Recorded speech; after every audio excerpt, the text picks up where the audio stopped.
With the Pokemon 30th anniversary finally here, I think it's finally time to rank every single mainline Pokemon game. Now, I already know this video is going to ruffle some feathers, so if you see your favorite game not getting the rank you believe it deserves, then comment down below some of the reasons why you think it needs to be higher.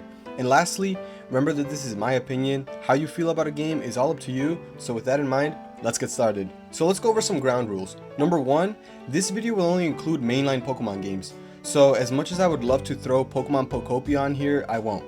This is only generation 1 through 9. Secondly, dual releases will be counted as one game, so I won't be ranking Diamond and then Pearl, but just both of them together.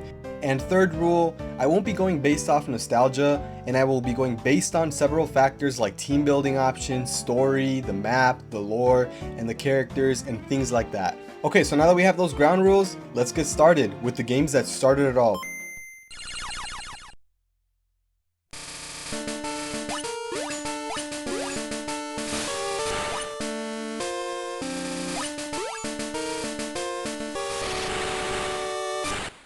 Pokemon Red and Pokemon Blue. These are arguably the most iconic Pokemon games of all time. I mean, they were the ones that set everything up. We got 151 original Pokemon, and they laid the foundation for many games to come by introducing the iconic Pokemon formula. 8 gym badges, an evil team that you have to encounter towards the end of the game, the Elite Four, and the Champion, and the quest to complete the Pokédex. These are all things that don't seem so grand nowadays, especially with the scope of video games now, but back in the day, handheld games tended to be simpler and more arcade-like experiences. There were obviously a few exceptions like the Zelda games for example, but what Pokemon Red and Blue achieved with its hardware is super impressive. But like I mentioned at the start, I won't be ranking these games with nostalgia in mind, and there are just much better ways to experience Kanto and Red and Blue's story than the original Red and Blue. One thing that Gen 1 suffered from was the balancing issues. I'm sure you have heard of how busted psychic types were. Nowadays, Pokemon typings are much more balanced, but this was Game Freak's first go around when designing the Pokemon system. Bug types were naturally stronger against psychic types, but all of the bug types weren't super strong, and two, the movesets that were available were all low power moves. Ghost type was another counter for psychic types, but due to a bug in the code, it did the exact opposite. So if you managed to get your hands on Kadabra or Alakazam, you could pretty much just solo the game with them. So with all of these things in mind, I'm giving Pokemon Red and Blue a strong C tier. The next game on the list is Pokemon Yellow. This was the introduction of the third game in the generation that would be considered the definitive experience. Pokemon Yellow changed a few things. Number 1 was the sprites. In my opinion, I say that 75% of the sprites in Yellow look way better than the originals, but there are a few that I feel look better in the original Red and Blue. For example, the original sprite for Mewtwo looked so much more menacing, and I feel like the updated Yellow sprite lost some of that menacing look that I believe Mewtwo should have. But for the most part, these sprites hold up much better today than the original. On top of that, so many sprites have very cool and unique posing compared to our first introduction. Blastoise is a really good example of this. Another change with this game was its aim to be a similar experience to the anime. You couldn't pick a starter Pokemon and start your journey with Pikachu just like Ash did. Later on, however, you did unlock all of the original starters. Another anime change was the addition of Jesse and James. Oh, and how can we forget that the game introduced a feature that Pokemon fans would be dying to have on every game? Pokemon following you. Now you couldn't do this with all the Pokemon, but having Pikachu follow behind you was a small but really cool feature. I think with everything here in mind, I still think there's better ways to experience Kanto besides Pokemon Yellow, so I'm ranking this a solid C tier. Moving on to Generation 2, this was the first generation that made the official move to the Game Boy Color. Yes, Pokemon Yellow had some enhancements if you played on a Game Boy Color, but it wasn't a noticeable jump like Gold and Silver. For the first time in Pokemon, you had access to a whole new region with a total of 100 new Pokemon. And say what you want, but the lineup in Gold and Silver was pretty good. This generation also fixed the previous issue with Psychic types, it fixed the coding for Ghost types, added a weakness to Steel and Dark types, and then proceeded to give us some good options that fit those typings like Scizor, Steelix, and Heracross. But one of the recurring themes you'll see in this video is how a lot of these cool new Pokemon are pretty much inaccessible until the late or post game. Here's a bit of ball knowledge. My favorite Pokemon of all time is Houndour and Houndoom. I think the design and the idea for them is so cool, and yet I've never really used them in a playthrough because they aren't accessible until the post game. I get they wanted to keep things exciting by having new Pokemon appear at all parts of the story, but then it becomes very tedious to bring up a super low level Pokemon when my team is already at such high levels. Gold and Silver also introduced so many slept on staples like the day and night cycle, friendship levels, and activities that are only available on certain parts of the week. Plus, I haven't even mentioned the insane postgame. You literally get access to Kanto and can collect another set of 8 badges. You even get a final boss by fighting Red on top of Mount Silver. I still think Gold and Silver holds up really well to this day and deserves a solid B spot on the list. Pokemon Crystal, the definitive experience to Gold and Silver. This game took the core experience you received from Gold and Silver and just added a few more things on top of it that made it just so cool. One of the really cool additions was the battle motion mechanic. I don't know the official name, but seeing battle animations play from your Pokemon when you sent them out into battle was so cool and was one of the reasons I really wanted this game when I was younger. Another introduction was the whole lore with Suicune. You have way more encounters with it and got to learn more about this Pokemon from a fanatic. Again, nothing super drastic, but it added way more world building elements. The postgame still was the same from Gold and Silver, but there was a new addition that fans would love, the Battle Tower. This was the first iteration of a more competitive single-player postgame. Oh, and one last detail is that you could now pick a gender at the start of the game. Pretty cool. So, I think it's fair to say that this game is a solid A tier. It kept the charm and characteristics from Gold and Silver, but added so many more little things that drastically improved the experience. Okay, so now we're getting into the heavy hitters. Generation 3. Pokemon Ruby and Sapphire released in 2003. These games were our first introduction to the Hoenn region. These games introduced a lot of core staples within Pokemon like double battles, dual typing starters, nature's abilities, and 135 new Pokemon. For some reason, these games removed the battle animation mechanic when Pokemon got out of their Pokeballs, and I still don't really get why. It was such a cool feature in Pokemon Crystal, but it did not return until a later game. However, the team building options you have in Ruby and Sapphire were phenomenal. All of the starters were super cool in both design and moveset. Blaziken was the first firefighting starter we received, a tradition that would follow for future generations. Sceptile was the only starter with the single typing, but he was still such a strong option. And then you had Swampert, which had such a unique typing, water and ground, which covered the electric weakness but made it much weaker to grass type moves. As you progress through the story, you had access to a lot of really cool Pokemon, and you didn't have to wait till the post-game to access them like in Gen 2. Granted, Pokemon like Bagon were still incredibly hard to find, but they were out there. You didn't have to beat pretty much the whole game to access it like Larvitar. Ruby and Sapphire provided such good team options.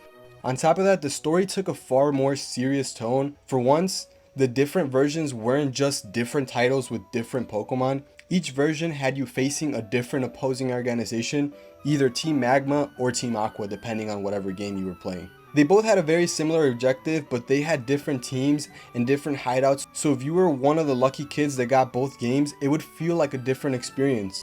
One of the coolest new additions was the secret bases. I remember how much these fascinated me as a kid. I would try to get so many cool decorations to make my beast not only unique, but to my liking.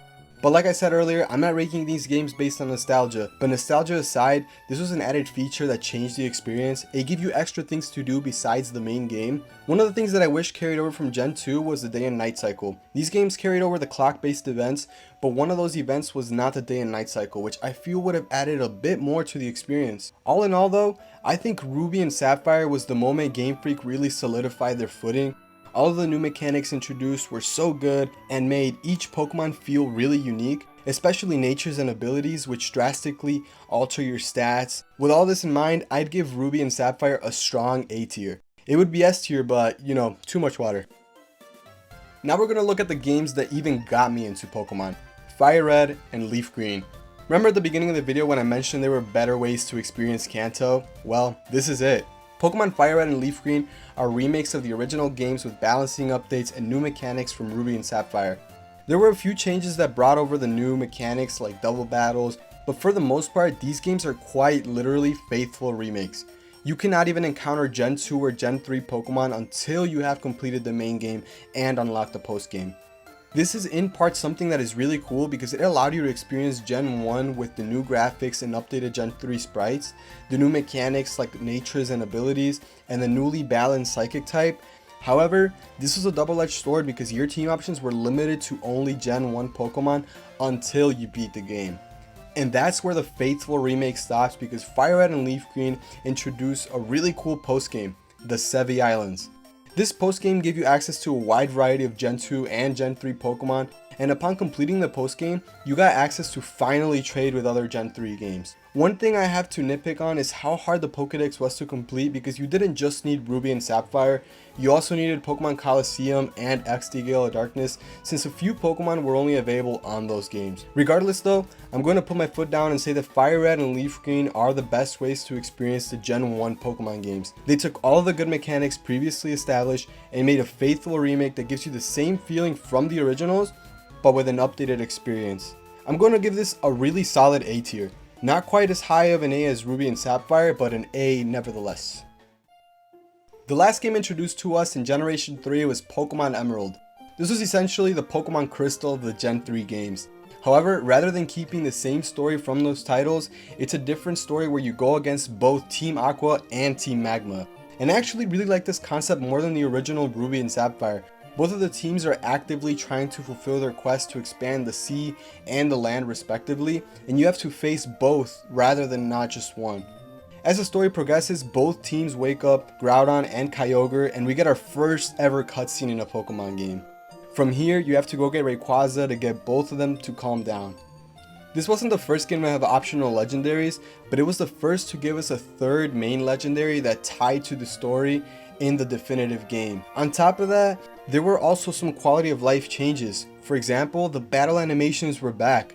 This is one of those things that I'm not really sure why it didn't come back in previous titles, but hey, having them in Pokemon Emerald was a really nice touch that made the Pokemon feel a little bit more lively. Another huge step forward was the amount of post-game content. Ruby and Sapphire had a few things to do post-game, the Battle Tower, secret bases, contests, and a few other things, but Emerald took things to a whole new level. For one, you had the option to pick either Latios or Latias, which is really cool. You also had gym leader rematches, which gave gym leaders a full team of 6 Pokemon, and similar to Gen 2, you had a final battle with Steven Stone. Oh, and I guess you had this little thing called the Battle Frontier.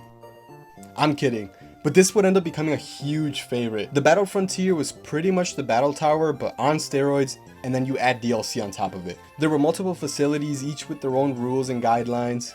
Pokemon games were never inherently super difficult, but this was that competitive gameplay players were looking for, and it was so cool that you didn't need to use multiplayer to have it now.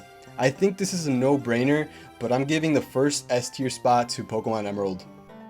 The next games on our list are the first Gen 4 games, Pokemon Diamond and Pokemon Pearl.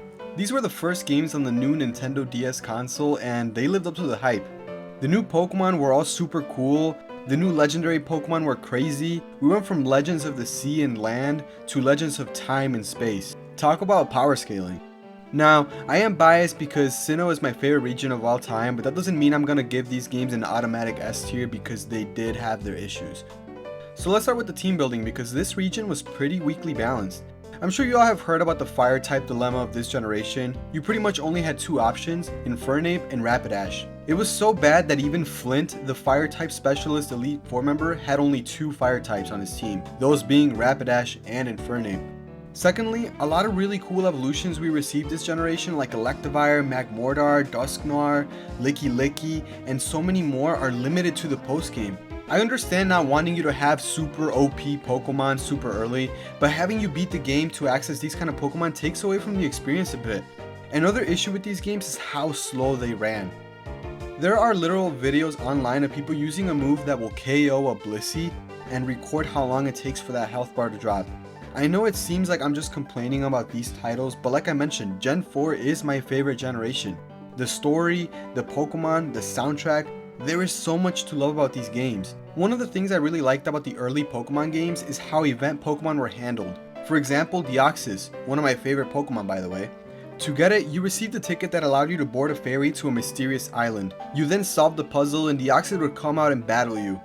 This was so cool, how it wasn't just a code that you put in Mystery Gift, went to the Pokemon Center and boom, you received your legendary. This felt way more personal and way more unique. It felt like the legendary was actually in the world and not just given to you. You actually had to catch it and earn it, and Gen 4 did this really well. One of these was never released, but the event for Darkrai and Shaman had a small storyline to go along with it, giving you more lore on these Pokemon. This was something that I wish stuck around a bit more, but it sadly phased out in Generation 5. Anyways, before I ramble too long, I'm gonna give Diamond and Pearl a strong B tier. Now hold on, before anyone yells at me, take a deep breath. We're about to take a look at Pokemon Platinum. This game was absolute peak. Take everything I say about Diamond and Pearl, and the same applies to this one, except they fixed the issues. The gameplay was quicker. That dilemma with the Blissey and the health bars was no longer a thing. Secondly, they fixed the team building option so that when you face Flint, the fire type specialist, he actually has a full fire type team. The same goes for the player's options. You had a lot more options like Houndour, Magby, as well as Eevee, but the huge difference was the Pokemon Emerald approach. They not only combined both Diamond and Pearl stories into one, but they also incorporated Giratina and gave us much needed lore for it. You even ended up going into the Distortion world and doing some light puzzles, but this was literally insane. Gym leaders teams were also adjusted, the same thing happened with the Elite Four, and just like Pokemon Emerald, you could rematch the gym leaders in the post game. And don't think I forgot about the Battle Frontier because it's back in Platinum. It's only 5 facilities instead of 7, but still, so much to do in the post game compared to Diamond and Pearl. If they had only fixed the issues with Diamond and Pearl, this would have already been an A-tier game, but the content additions, improved story, and post-game content makes this an easy S-tier, no questions asked. The next game that released was Pokemon Heart Gold and Soul Silver. There isn't much I can say that hasn't been said before. These two games are absolute bangers, and as of the making of this video, the best way to experience Johto. Unlike Fire Red and Leaf Green, these games didn't lock away new Pokemon till the post game. One of the coolest things about Generation 4 is all of the crazy evolutions we got for previous Pokemon. Mamoswine, Electivire, Yanmega, and so many more. Obviously you can't get them all right away, but they aren't locked behind the post game like in other generations. Even the Safari Zone incorporated other Pokemon that weren't in the original titles. Another good point is how these remakes incorporated the updated story from Crystal.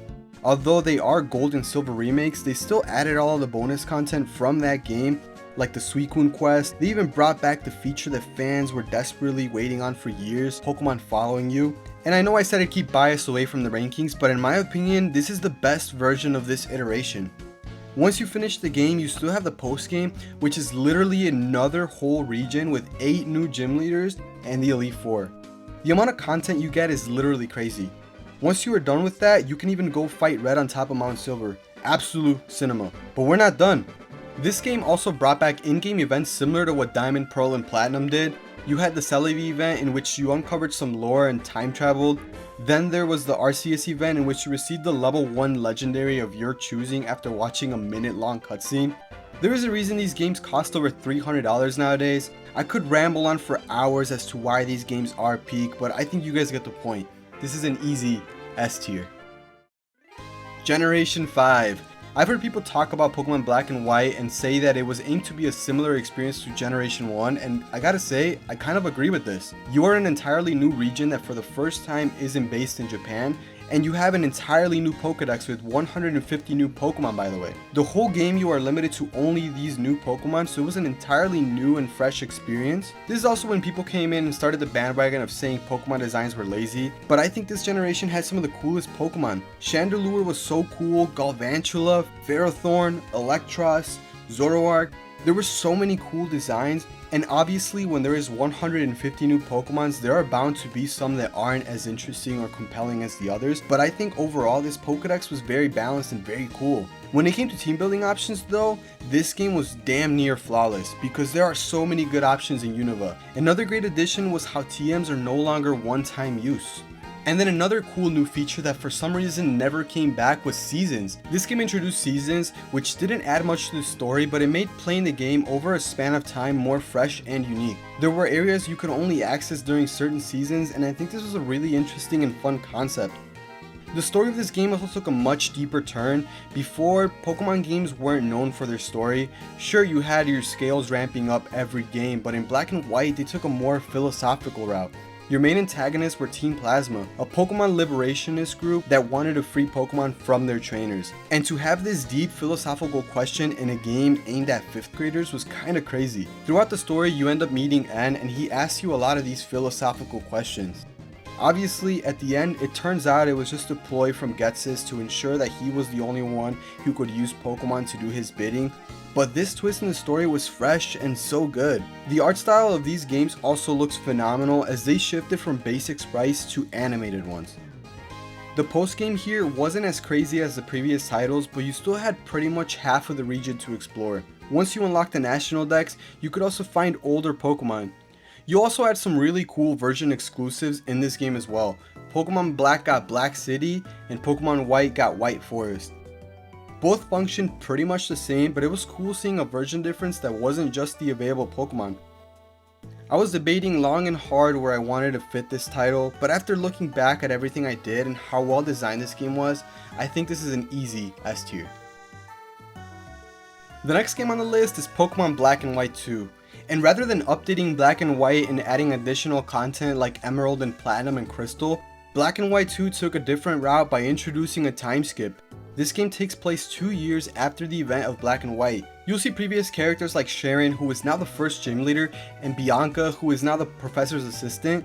This game's routes had Pokemon from all 5 generations, so your team variety was super well balanced. Since these were sequels, they also had a new story that started you in the other side of Unova. Although I believe the story of these games is really strong, I still think the original motive and story of Team Plasma was better than the Neo Team Plasma. These games also introduced a super unique concept of fusing Pokemon. I remember when I first saw the trailers, I thought that this was going to be something that every Pokemon could do and not just Kyurem. In hindsight, it really does make sense why only Kyurem could. Still though, the cinematic cutscene and lore we found out about Kyurem was super cool. Additionally, the post-game content in these games was phenomenal. You had Black City and White Forest, each with their own battle tower. There was also the Battle Subway and the Pokemon World Tournament, which had battles from many different gym leaders, Elite Four members, and champions. And like the previous titles where you fought Red and Steven, this game had a really hard boss fight with Cynthia. These games are an easy S tier. They are great standalone titles and not just a souped up version like the originals. S tier, no questions asked. Moving on to Generation 6, we had our very first entry on the new console, the 3DS. This is where Pokemon went from sprite-based to 3D models, besides a few spin-off games of course. Pokemon X and Y introduced a lot of really good concepts and some that fans weren't too happy with. I'll start off with the positives. This might be controversial, but Mega Evolutions are so sick. Such a good concept, and the fact you could only do it with only one Pokemon made competitive play more interesting. There was also lots of changes with shiny hunting, including higher odds and methods to boost the odds. The team building options you had in this game were also huge. Having a bunch of new Pokemon helps with this, but there was a lot of returning Pokemon that added a lot of variety, so you could play this game multiple times with different teams if you wanted. The story was also thought out and had really high stakes, even changing the look of a town after the completion of the game. This is also the first time you could fully customize the character in a Pokemon game. Granted, it wasn't anything super crazy like Elden Ring or Monster Hunter series, but you could make a character feel more unique than the previous titles, and that's always a win. Some of the downsides of these games is the difficulty drop. Pokemon games were never inherently difficult, but there was a drastic drop in difficulty in these games. These games also introduced a friend group that was supposed to feel like multiple rivals, but the only challenging one was Serena or Calum based on who you picked. Another introduction was the experience share change, which now affected your entire team instead of the Pokemon that was holding it. In one hand, it made leveling up new Pokemon way less monotonous, but if you stuck with the same Pokemon team, it just made the playthrough fly by. The postgame in these titles was also lacking compared to what we've been used to. You had the Battle Mason and the Looker missions, but that was kind of about it. Regardless, I still think these were solid titles, especially since they were the first move to the 3DS. I'm giving Pokemon X and Y a solid B tier. Pokemon Omega Ruby and Alpha Sapphire were the very anticipated Gen 3 remakes, and rather than going the Fire Red and Leaf Green, Heart Gold and Soul Silver route, they did their own spin on the story. These games both had an updated story that expanded the lore on Kyogre and Groudon. They didn't take Emerald and then base the game on that, which would have been cool, but instead they took the base games and added way more content on that. The Dex Nav was a really cool new addition that allowed you to get Pokemon with hidden abilities, moves, and high IVs. Since it's also Generation 6, we received new Megas, a lot of which were accessible during the main story. Where this game truly shines though is in the post-game content. Many players, including myself, were very upset about the Battle Frontier from Emerald not coming back. Instead, we got the Battle Mason, but the amount of post-game content we received more than made up for it. First, we got one of the coolest post-games where you literally ended up going to space on a Mega Rayquaza to fight Deoxys. Like sure, the Looker missions from X and Y were cool, but bro, you literally got to go to space on a Mega Rayquaza. One of the downsides of the previous titles was the lack of legendary Pokemon. You only had the Kalos legendaries and the legendary bird trio and Mewtwo, but this game literally brought back almost every legendary. A lot of the box legendaries were version exclusive, but you had so many legendaries to go out and catch. Another cool returning feature from the original games is Mirage Island. The original, it is a rare island that can spawn off of Pacific Log Town, but the odds were super, and I mean super low. In Omega Ruby and Alpha Sapphire, you get a new Mirage spot every day, which is the same concept of the Mirage Island, but with more varied Pokemon. Oh, and one last thing, how do you think you get to those islands? That's right, by flying through Hoenn on your Mega Latios or Mega Latias. This was literally so cool. Pokemon Omega Ruby and Alpha Sapphire, S tier. Moving on to Generation 7. So this video is getting rather long, so I'm going to tackle both the Ultra games and the base games together. Pokemon Ultra Sun and Moon is essentially Pokemon Platinum, Crystal, and Emerald of this generation. It developed the story of Necrozma, the third legendary Pokemon, improved the post-game, introduced new Pokemon, and expanded the Pokédex. The Alola games did so many things right. They were set in a new region, and rather than Game Freak giving us the same formula they had for years, they decided to switch things up. Instead of gyms, you had island challenges. They pretty much function exactly the same as a gym, but you had to face a totem Pokemon. The Pokemon League changed too, because once you became the champion, you wouldn't keep fighting the champion every time you did another run. Instead, you would actually fight someone trying to take your title, and this is such a cool concept that I don't know why other games didn't do. Game Freak also must have heard how much people loved the Distortion world, because the Ultra games allowed you to travel through Ultra wormholes and land in different dimensions. You could encounter legendaries, Ultra beasts, and even rare Pokemon. This was also the generation that removed HMs, which pretty much gave you an additional party slot since you no longer needed to bring your HM Pokemon. With everything I've said in mind, I'm ranking the original Sun and Moon in B tier and Ultra Sun and Ultra Moon in A tier. This is where I'm going to wrap this video up. As much as I want to continue and rank all of the Switch games, I also don't want to drop a 40-minute long video. If you guys enjoyed this video or don't agree with some of the rankings, let me know down below. And stay tuned, because next time we are ranking all of the Switch Pokemon games.